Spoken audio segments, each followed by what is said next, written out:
Pourquoi consommer de l'huile d'olive?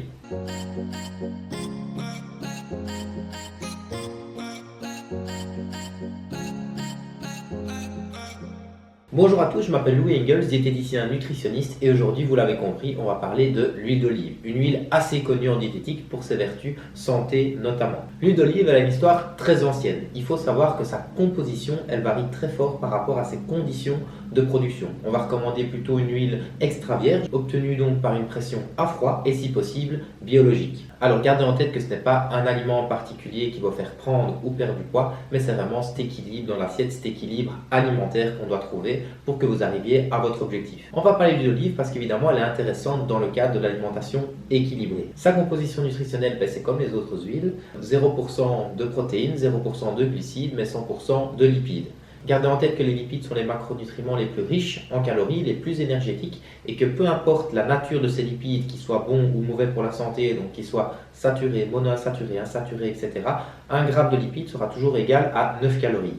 Ne tombez donc pas dans le piège que parce qu'une huile est une huile bonne pour la santé, il faut en abuser parce qu'évidemment, plus vous enrichissez à l'huile vos préparations, plus évidemment il y aura un impact calorique. Et on sait évidemment que la première cause de surpoids, d'obésité, donc de prise de poids, sera toujours un déséquilibre entre apport et dépenses. Donc même si c'est des bonnes calories, comme on dit, un déséquilibre entre ces apports et dépenses sera la première cause de votre obésité ou de votre surpoids. Donc bien attention de toujours régulariser vos apports par rapport à vos dépenses, soit en augmentant vos dépenses, soit en diminuant vos apports. Encore mieux faire les deux simultanément, donc encourager l'activité physique et prendre soin de son alimentation pour arriver à votre objectif de poids idéal. Alors, ces lipides, très riches en calories, qui ont souvent tendance du coup à avoir mauvaise réputation. Rappelez-vous, il y a 20 ans, on disait souvent de manger moins gras pour perdre du poids. Actuellement, on dit souvent de manger mieux gras. Donc on optimise le profil lipidique des patients, on augmente en oméga 9, donc comme l'huile d'olive, et on augmente aussi en oméga 3. Tout ce qui est poisson gras, eux enrichis en oméga 3 comme les œufs Columbus, l'huile de lin, l'huile de colza, etc.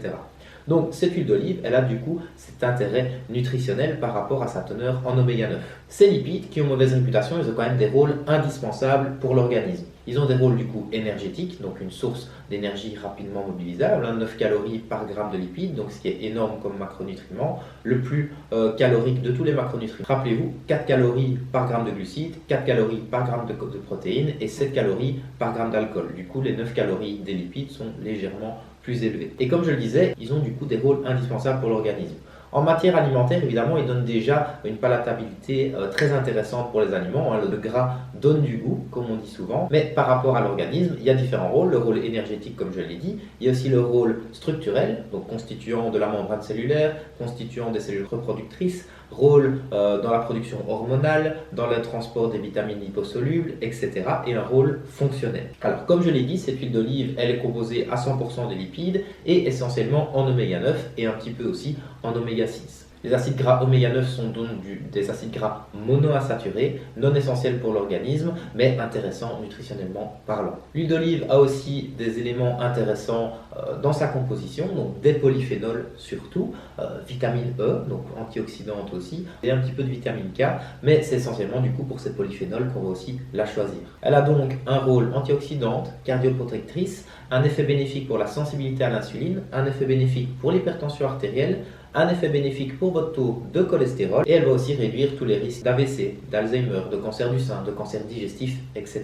Donc ces bienfaits sont évidemment associés au régime méditerranéen. Comment utiliser du coup cette huile d'olive? Essayez d'utiliser un petit peu tous les jours et surtout pour vos cuissons. Dites-vous que l'huile d'olive c'est le meilleur deal un petit peu par rapport à sa sensibilité à la chaleur. Elle a un point de fusion assez intéressant, donc vous pouvez l'utiliser pour les cuissons douces à la place du beurre qui est souvent riche en acides gras saturés. Donc pour la cuisson, on va toujours conseiller l'huile d'olive, donc plus riche en oméga 9, et pour l'assaisonnement, donc des préparations froides, etc., on va plutôt choisir une huile plutôt riche en oméga 3. Tout ce qui est l'huile de lin, l'huile de colza, l'huile de noix, etc., pour justement profiter de ces bienfaits sans les altérer par la cuisson. N'oubliez pas que rien n'est interdit, tout est une question de fréquence, de quantité, et il faut manger le plus varié possible. Si vous voulez plus d'informations par rapport aux accompagnements diététiques pour arriver à un objectif de poids, que ce soit en ligne ou en présentiel, ou même bénéficier d'un petit book gratuit mis en ligne qui constitue un petit peu les étapes pour la liberté alimentaire, toutes les infos se trouvent en description. Et n'oubliez pas que se réconcilier avec ses repas, c'est le premier pas. Ciao!